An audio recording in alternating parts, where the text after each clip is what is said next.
안녕하세요. 매일 새로운 사연을 전하는 읽어주는 사연 라디오입니다. 구독과 좋아요, 많은 공유 부탁드립니다. 오늘의 사연 시작하겠습니다.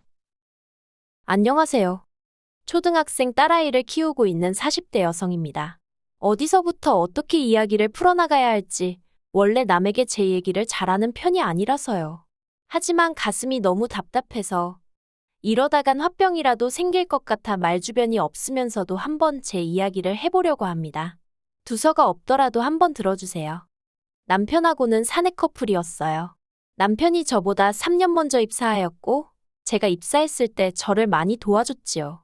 그리고 그렇게 2년 정도 같이 일하다가 남편이 먼저 한번 진지하게 만나보지 않겠냐고 물어왔는데 당시 남편은 여직원들 사이에서 꽤나 인기가 있는 편이었거든요.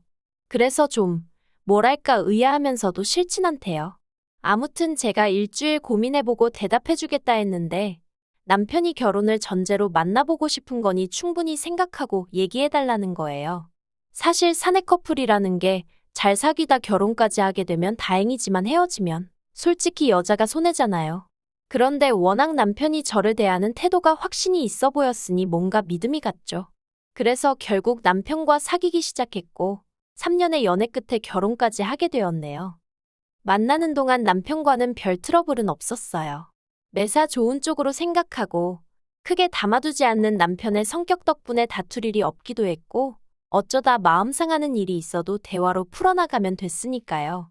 그래서 결혼을 앞두고 남편에게 그렇게 개차반인 시동생이 있다는 걸 알았을 땐 솔직히 제법 충격적이었네요.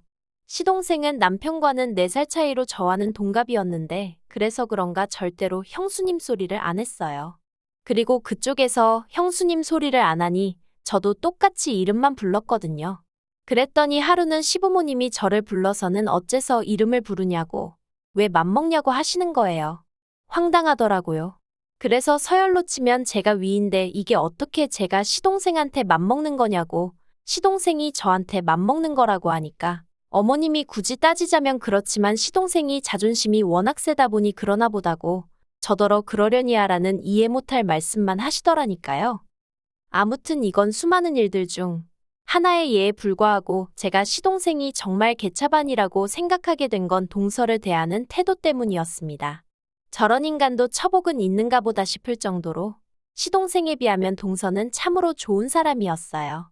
사람이 어찌나 온순하고 정이 많은지 제가 윗사람인데도 배울 점이 많다 싶었죠. 하지만 어째서인지 시동생은 그런 동서를 걸핏하면 쥐잡듯 잡았는데 그 이유가 참으로 모질더라고요. 동서는 어려서 부모님을 모두 잃고 할머니 손에서 자랐다는데 그나마도 시집오고 얼마 지나지 않아 키워주신 할머니가 돌아가셔서 엄밀히 따지고 보면 친정이 없는 거나 마찬가지였어요. 그런데 시동생은 그 점을 빌미 삼아 사위사랑은 장모라는데 자기는 장모가 없으니 불쌍한 놈이라고 하지를 않나. 시댁에서 모임이 있을 때 동서가 음식을 해오면 남편이란 작자가 고마워하고 맛있다고 자기 아내를 치켜 세워주지는 못할 망정 엄마 없이 잘한 티를 내느냐며 음식 맛이 이게 뭐냐고 타박을 하질 않나. 같은 여자로서 정말 듣고 있으면 가슴도 아프고 화도 나고. 그런데 저도 참으로 비겁했던 게 시부모님도 가만히 계시다 보니 차마 제가 한마디 할 용기가 안 생기더라고요. 그래서 그냥 식사 마치고 저랑 동서랑 둘이 설거지하고 뒷정리하고 그럴 때 서방님 말에 너무 마음 쓰지 말라고 위로 정도만 해줄 뿐이었네요. 아무튼 그렇게 지내다가 제가 저희 딸 낳고 바로 이듬해에 동서도 딸을 낳았어요. 그리고는 저는 저대로 애 키우면서 일 다니느라 정신없이 바빴고 그렇다 보니 동서가 어떻게 지내는지 솔직히 신경 쓸 새가 없었죠. 어쩌다 한 번씩 명절이니 시부모님 생신이니 그런 날 만나기는 했지만 둘 다 챙겨야 하는 애가 있다 보니까 예전처럼 틈틈이 이런저런 얘기를 나눌 새도 없기도 했고요. 그런데 그렇게 시간이 흘러 저희 애 두돌 되던 해에 시동생네가 이혼을 하게 되었다는 소식이 들려왔습니다. 솔직히 별로 놀랍지는 않았어요. 종종 동서는 왜 저러고 사나 싶기도 했고 나라면 진작에 이혼하고 말았을 거다 생각도 했었으니까요. 그리고 그래서 그런가 이혼한다는 얘기가 들리니 그럴 줄 알았다 잘됐다 싶대요. 그런데 시동생네의 이혼보다 저를 더 놀라게 했던 건 동서가 애를 포기하겠다고 했다는 거예요. 시동생더러 맡아서 키우던지 아니면 고아원에 데려다 주던지 마음대로 하라고. 자기는 못 키운다고 그랬다나요? 그래서 글쎄요. 그래도 시동생이 아무리 개차반이긴 했어도 지 핏줄이니 땡기긴 했겠죠? 아무튼 시동생이 애 맡아 키우고 대신 위자료니 뭐니 한 푼도 못 준다 어쩐다 자기들끼리 난리를 치더니 그렇게 갈라섰어요. 그리고 그러는 와중에 남편이 저더러 그러지 말고 평소에 그래도 재수 씨랑 친하게 지내지 않았냐면서 한번 얘기 좀 들어보라질 않나. 이혼만큼은 안 하게 설득 좀 해보라질 않나. 자꾸 저더러 뭘 좀 해보라고 그러는 거예요. 그런데 솔직히 제가 그 사이에 껴서 무슨 소리를 하겠어요? 제가 봐도 동서가 안 됐고 시동생이 인간 같지 않았는데 오히려 마음 같아선 동서더러 이제라도 잘 생각했다고 죄다 후를 털어버리고 앞만 보고 가라고 해주고 싶었는걸요? 하지만 그래도 제가 김씨 집안 맏며느리니 차마 그렇게 말은 할 수가 없어서 가만히 있던 건데 무슨 이혼을 못하게 하라니? 그리고 어찌나 남편이 집요하게 저한테 부탁을 하던지 오죽하면 나중에는 제가 남편더러 당신도 동서 입장에서 한번 생각해보라고 당신 동생 같은 사람하고 평생 살고 싶겠나 하고는 확 쏘아붙였습니다. 그랬더니 한숨만 길게 내쉬고 더는 안 하긴 하대요. 그리고 이후로 시동생이 시조카를 데리고 시부모님 댁에 들어가 살기 시작했어요.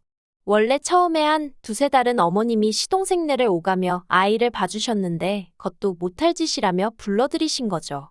그리고 그때부터 어머님이 시조카를 키워주시며 그렇게 몇 년을 사셨습니다. 누구는 자기 손년이 당연한 거 아니냐 했지만 그래도 저는 그런 어머님이 대단하고 존경스러웠고요. 그런데 그런 어머님께서 교통사고를 당하시면서 상황이 이상하게 돌아가기 시작하대요. 교통사고 자체만 놓고 보자면 아주 큰 사고는 아니었어요. 이렇게 표현해도 될지 모르겠지만 경미한 접촉사고로 시쳇말로 피본 사람은 없었거든요. 하지만 어머님은 늘 허리가 약해서 매사 조심스러우셨는데 그 사고로 인해 허리에 만성통증을 겪게 되셨습니다. 그리고 그때부터 어머님이 시조카 보는 걸 힘들어 하셨어요.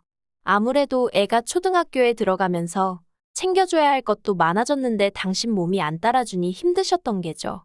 어머님에 비하면 한참 젊은 저도 아침에 정신없이 애 챙겨서 학교 보내고 출근하고 그러면 혼이 쏙 빠지는 것 같았으니까요. 한편 그 무렵 제가 일하는 부서가 개편이 되면서 애엄마 입장으로는 운 좋게 재택으로 근무를 할 수 있게 되었습니다. 사실 코로나 때 시험적으로 재택근무를 실행했었는데 회사에선 그게 비용적인 면에서 여러 가지로 이득이었던 모양이에요. 아무튼 뭐져야 집에서 조금이라도 아이를 챙길 수 있으니 다행이었죠. 그런데 저 말고도 제 재택근무를 반기는 이가 있었으니 그건 바로 어머님이셨습니다. 어머님과 통화를 하던 중 제가 별 생각 없이 2주 뒤부턴 이제 집에서 일을 하게 되었다 얘기라니 듣던 중 반가운 이야기라며 너무 잘 됐다고 정말 좋아하셨거든요. 그리고 그때만 하더라도 그런 어머님의 반응이 떨떠름하긴 했지만 저는 크게 의미를 두진 않았고요. 그런데 제 재택근무가 시작되기 하루 전날 어머님이 시조카를 데리고 저희 집에 오셨습니다.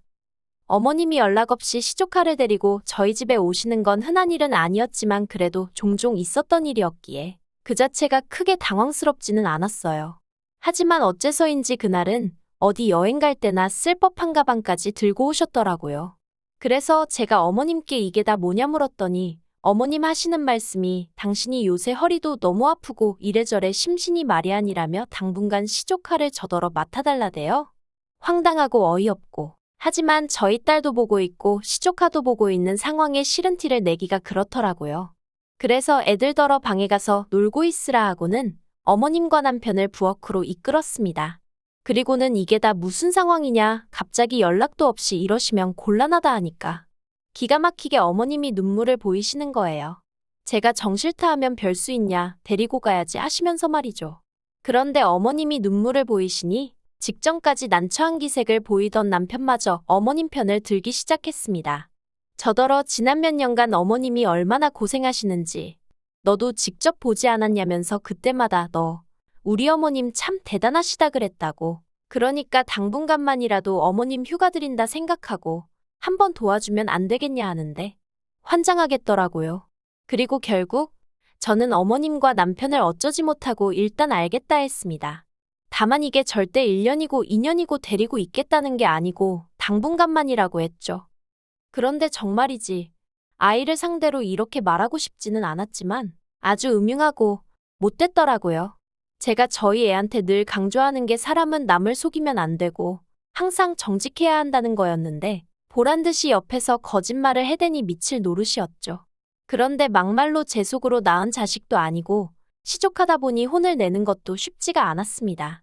처음에는 제 자식과 똑같이 대한답시고 이러면 돼안돼 몇 번 했는데 어휴, 그걸 지 아빠한테 그러니까 시동생한테 뭐라고 얘기를 한 건지 하루는 시동생이 술을 잔뜩 처먹고 와서는 지혜한테 상처를 주네만에 별 헛소리를 해대더라니까요.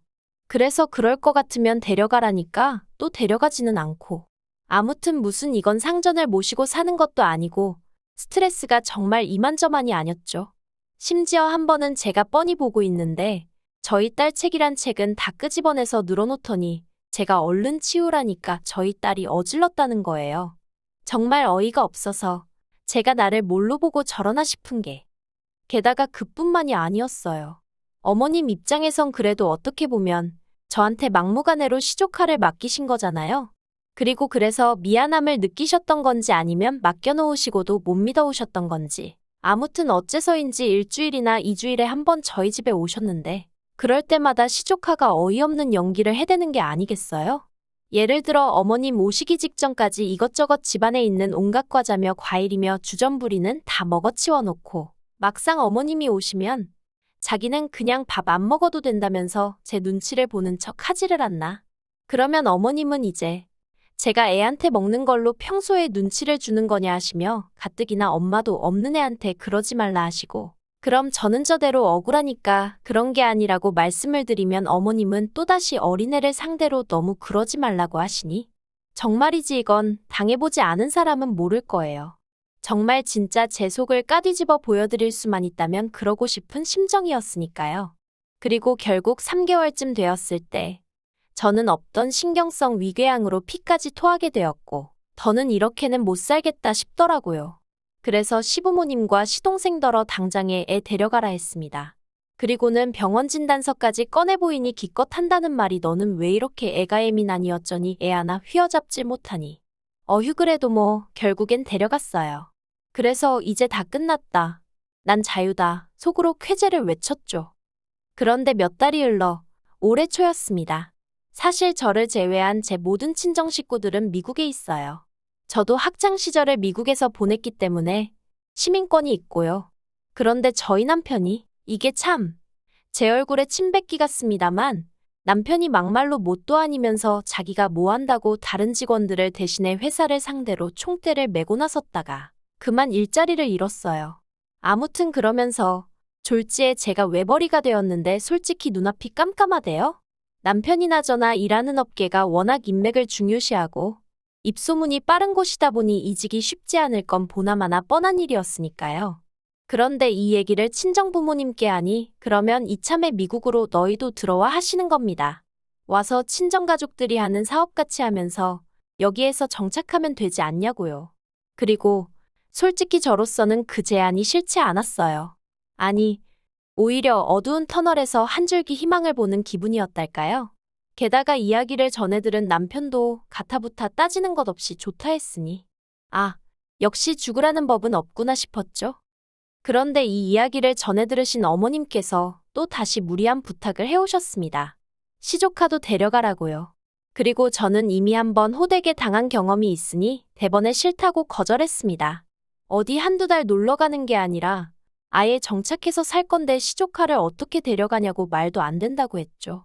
그랬더니 이번엔 시동생이 한다는 말이 자기가 실은 사귀는 여자가 생겼는데 그 여자는 이혼남은 괜찮지만 애는 못 키운다 한다면서 그렇다고 언제까지 나이 드신 어머님께 자식을 맡길 수도 없지 않냐며 여러 사람 살리는 셈치고 저더러 좀 도와달라대요. 그리고는 저희 딸은 미국에 가면 영어도 잘하게 되고 얼마나 좋겠냐며 자기 딸도 그 기회를 갖게 도와달라고요. 같은 부모로서 조금이라도 나은 환경에 애를 보내고 싶은 시동생 마음을 이해 못할 것은 아니었지만 그렇다고 해도 이건 뭐 얄팍한 동정심과 이해로 결정할 일이 아니었어요. 그래서 그 마음 이해는 하지만 안 된다 했습니다.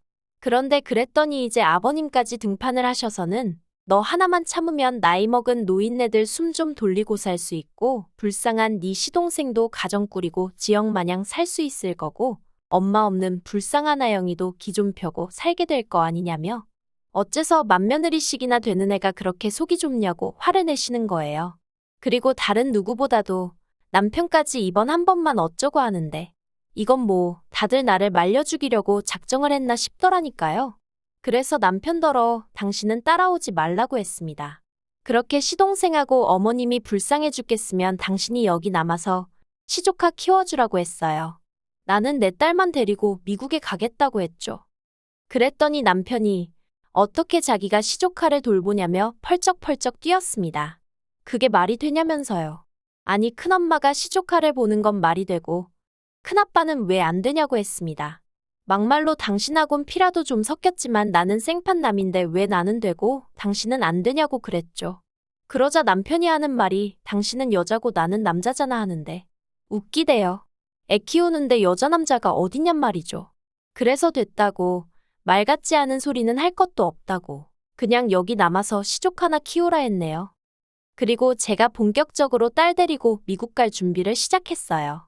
학교 등록해야 하니까 서류도 떼고 뭐 이것저것 생각보다 챙겨야 할 게 많았거든요. 그런데 남편에 관해서는 정말 두고 갈 마음이었으니까 아무것도 뭐 제가 찾아보질 않았더니 한 일주일 지나니까 남편이 정말 자기를 두고 갈 거냐면서 슬슬 제 눈치를 살피더니 열흘쯤 됐을 때는 자기가 생각이 짧았다면서 그냥 우리 가족만 가면 된다고 저한테 들러붙기 시작하는 거예요.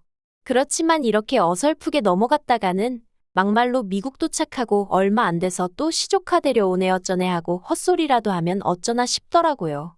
그래서 그냥 남편이 애걸복걸을 하는데도 모른 척하고 딸하고 제 티켓만 끊어서 미국에 왔네요. 그랬더니 이제 남편이 어떻게 이럴 수가 있냐는데 솔직히 이 일로 이혼까지 생각하는 건 아니에요. 다만 제가 마음만 먹으면 남편도 버릴 수 있는 모진엑스라는 걸 이참에 알려주려는 거죠. 남편이 풍기는 뉘앙스가 시부모님이랑 시동생이랑 저를 어지간히 욕하고 그런다는데 잘됐다 싶어요. 이참에 아주 그냥 희대의 나쁜 엑스로 눈밖에 나면 그때 못 이기는 척 남편도 여기로 불러들일 생각입니다. 그러면 뭐 그쪽에서도 시쳇말로 저한테 시조카 좀 어떻게 비벼보려는 생각은 안 하겠죠. 어휴. 저는 그저 우리 세 식구 어디서든 잘 자리 잡아 살고 싶은 마음뿐이었는데 진짜 뭐 하나 쉬운 일이 없네요. 긴 이야기 들어주셔서 감사합니다. 오늘의 사연은 여기까지입니다. 구독과 좋아요, 알람 설정해주시면 앞으로 더 좋은 사연으로 찾아오겠습니다. 감사합니다.